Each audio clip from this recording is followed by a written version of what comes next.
हमारे साथ वीएचपी प्रवक्ता भी जुड़ गए हैं, डॉक्टर प्रवेश। डॉक्टर प्रवेश, मोहन भागवत के इस स्टेटमेंट को वीएचपी कैसे देख रही है? पूरा समर्थन करेंगे, मानेंगे उनकी बात को?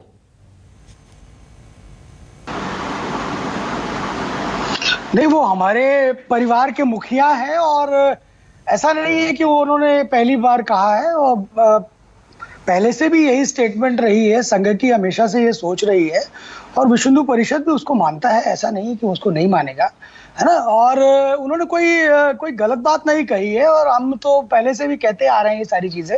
आप देखिए कि पूज्य सरसंघचालक जी ने कहा कि हमारे पूर्वज एक हैं, तो वो पूर्वज तो एक ही है। और उन्होंने ये भी कहा कि आक्रांता बाहर से आए, उनकी पूजा पद्धति अलग थी।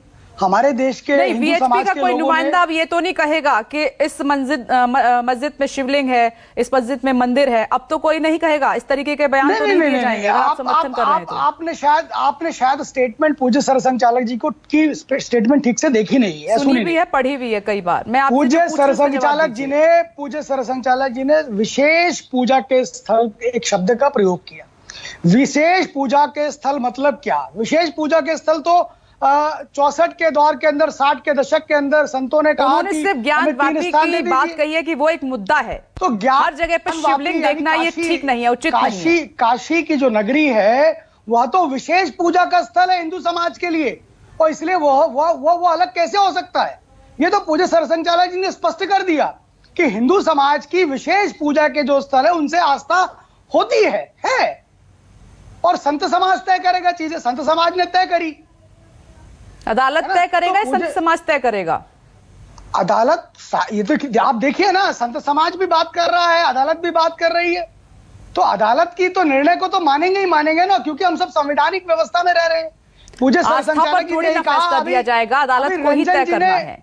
अभी रंजन जी ने भी यही बात कही। एक तरीके से समर्थन आपने खुलकर नहीं किया है, उसमें भी आप कॉन्ट्रडिक्शन कर रहे हैं, अपनी भी बात ला रहे हैं। बिल्कुल नहीं, आपने पूरा समर्थन नहीं किया होता तो बाकी की बातें फिर नहीं करते आप। प्रभाकर मिश्रा का मैं रुख कर लेती हूँ। प्रभाकर मिश्रा, रुकिए सर, आप दो तरीके की बातें कर रहे हैं, एक तरफ समर्थन भी कर रहे हैं, दूसरी तरफ दूसरी बात भी कह रहे हैं। ठीक है प्रभाकर मिश्रा, जो राजीव रंजन कह रहे हैं कि ये तो अदालतों के फैसले पर हो रहा है सब कुछ, तो अदालतें भी तो सोचें। फिर प्लेसेस ऑफ वर्शिप एक्ट का मामला यहाँ पर आ जाता है कि अगर उसका सख्ती से पालन हो तो ये मामले खत्म हो जाएं। विपनेश, अगर आपको याद हो तो अयोध्या मामले में भी शुरुआत अदालत से ही हुई थी।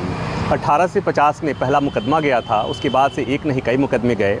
कहीं ज़मीन की मांग की गई, कभी लगातार पूजा करने की मांग की गई, तो शुरुआत तो वहाँ पर भी अदालत से ही हुई थी। तो एक समानांतर प्रक्रिया चल रही थी। रायबरेली कोर्ट में अलग चल रहा था, फैजाबाद कोर्ट में अलग चला, बाद में लखनऊ कोर्ट में आया, फिर सुप्रीम कोर्ट में आया जब, और उसके बाद क्या हुआ सबने देखा। और यही वजह है कि मुस्लिम समाज में ये भय है कि अदालत में जब प्रक्रिया चल रही होती है, अदालती कार्रवाई चल रही होती है, तो केवल अदालती कार्रवाई नहीं होती, अदालत के बाहर भी बहुत कुछ हो रहा होता है विपनेश। और यहाँ पर भी ज्ञान वापी मामले में भी आपने देखा कि अदालत में जो कार्रवाई चल रही है उसके पैरेलल टीवी चैनल्स में क्या चल रहा है, सामाजिक स्तर पे क्या चल रहा है, किस तरह के बहस हो रहे हैं, किस तरह के नतीजे निकाले जा रहे हैं। तो यहाँ पर अगर हम ये कह करके आंख मूंद लें कि ज्ञानवापी मामला हो या मथुरा हो और ये केवल अदालत का मसला है और अदालत में ही जो होगा सो होगा, तो हम कहीं न कहीं हकीकत को से आंखें चुरा रहे हैं। क्योंकि अयोध्या एक मिसाल है कि अयोध्या मामले में शुरुआत अदालत से हुई और जो नतीजा निकला उसको सबने देखा था कि किस तरह से बाबरी का विध्वंस हुआ था, बाबरी गिराई गई थी, बाबरी को ढहा गया था। और इसे सुप्रीम कोर्ट ने भी माना कि एक वो ऐतिहासिक वो थी, भूल थी, ऐतिहासिक अपराध था।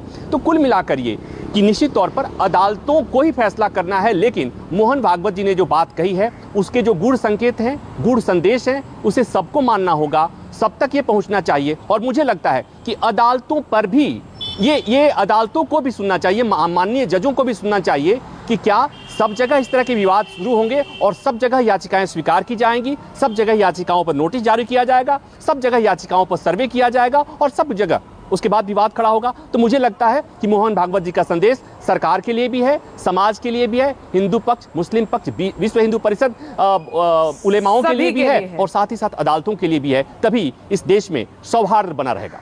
बिल्कुल, ये आपने एकदम सही बात कही और आरएसएस चीफ के बयान में भी ये बात छिपी हुई है और उन्होंने सभी के लिए कहा है। अगर सभी इस बात को मान जाएं तो विवाद यहीं खत्म हो जाएगा। आप सभी का बहुत बहुत शुक्रिया ब्रेकिंग विद एजेंडा की इस बहस में शामिल होने के लिए। नमस्कार, मैं हूं मानक गुप्ता। अगर आपको हमारा ये वीडियो पसंद आया हो तो इसे लाइक और शेयर जरूर करें और हाँ, हमें सब्सक्राइब और फॉलो करना ना भूलें ताकि आप देश और दुनिया की कोई खबर मिस ना करें। तो जुड़े रहिए हमारे साथ और देखते रहिए न्यूज़ 24।